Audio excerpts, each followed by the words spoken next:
Hi. Black holes. We've all heard of them, and I don't just mean that mysterious place where all your loose change seems to disappear to, otherwise known as your children.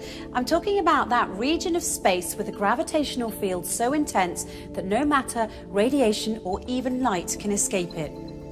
There's a joke that astrophysicists like to tell, and it goes something like this. A star walks into a black hole, but it doesn't seem phased. The black hole turns to the star and says, "Sir, I don't think you understand the gravity of this situation." But as with most jokes, it carries a ring of truth to it. Until 2011, astrophysicists were not able to confidently report this phenomenon of stars falling into black holes, but now they can. And the total number of cases of stars falling into black holes reported until 2016 had been 3. Interestingly enough, although it's not an astrology book, there's an entire chapter in the Quran called The Star, and the first verse of that chapter is, "By the star when it falls."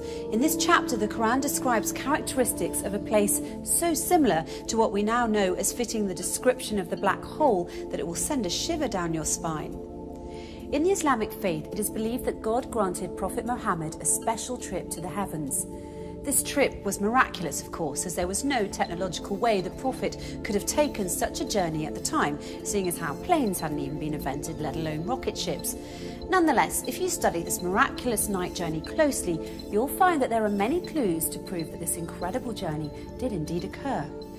Not only that, where it took place turns out to be of great interest too, because astonishingly enough, the description of the area the Prophet ascended to matches the characteristics of what we now know about the black hole.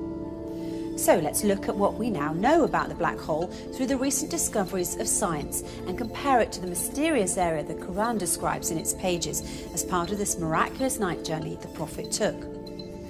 Firstly, in verse 16 of chapter 53, the Quran describes this place in space as very dark. In fact, it describes it as darkness covered or draped in darkness, which is not surprising. Space is a pretty dark place.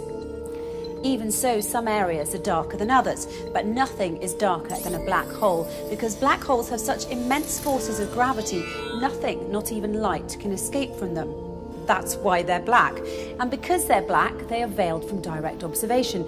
They nevertheless reveal themselves indirectly, as scientists have special tools that can help them see how stars that are very close to black holes act differently than other stars because of the immense force of gravity that black holes have, and this helps them identify the location of black holes.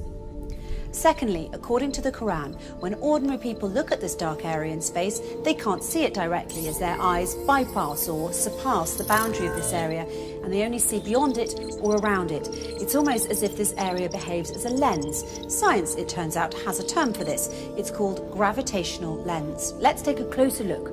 Normally we think of light travelling in straight beams, but near a black hole, the powerful force of gravity bends and warps rays of light around it, creating a visual imprint on the surrounding material. Astrophysicists have proved that a black hole bends light to act like a cosmic magnifying glass, giving astronomers a view of an even more distant galaxy behind it. And this, my friends, is what we call a gravitational lens. However, the Quran brings our attention to an interesting fact regarding this matter in verse 17 of chapter 53, when it says, "The eyesight of the Prophet Muhammad did not swerve, nor did it pass beyond the boundary. He certainly saw it as one of the greatest signs of his Lord." Could this verse be alluding to the fact that the Prophet Muhammad actually visited the black hole and looked at it directly? Thirdly, the Quran describes this area's shape, wide at the top with sloping sides and a narrow tube at the bottom, almost funnel-shaped. In verse 14 of chapter 53, when it says, "By the finite jujube tree," it is likened to the shape of a jujube tree, which fits the same description as the one I just mentioned. A black hole makes such a deep dent in space-time, and that's why it appears to look like a funnel. Despite the black hole's effects on the movement of matter and its tremendous suction power, the black hole's space-time dent remains hidden behind its event horizon, and it's always surrounded by an area which does not allow light to escape and therefore cannot be directly observed. And fourthly, once again, in verse 14, chapter 53, "By the finite jujube tree," the Quran reveals that this area is finite. So how does this claim stack up with the science?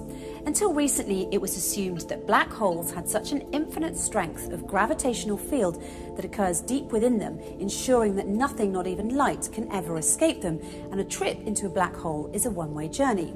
Once you cross the event horizon, the point at which light can't escape, there's no turning back. But researchers such as Georges Poulin, Rodolfo Gambini and Gerard Hooft have recently been able to prove otherwise and show that energy can escape black holes and that black holes are finite. This essentially means that black holes don't end in an infinite density, but rather act as a portal to another universe. The acclaimed British physicist Professor Stephen Hawking supports this claim and further suggested that there could be a way out of the black hole when he famously said, "If you feel you're in a black hole, don't give up. There's a way out. It might have a passage to another universe, but you couldn't come back to our universe. So although I'm keen on spaceflight, I'm not going to try that." In conclusion, the Quran swears by the star when it falls that the Prophet Muhammad travelled through space and reached an area which, according to the Quran, is one of God's greatest signs, an area that is much darker than its surroundings. This darkness hides its funnel jujube tree shape underneath, and no one can see this area directly as his or her eyesight will swerve and pass beyond its boundary. Finally, we're told that this area is finite and a portal to another universe. So it would seem that the Quran and astrophysicists agree, as the way in which the Quran describes this mysterious area matches what we now call the black hole. However, the Quran takes it one step further by asserting that it is, in fact, a portal to heaven, a claim which science has yet to prove. But if past experience is any indication, it's only a matter of time before science catches up to the scientific miracles already contained in the pages of the Quran.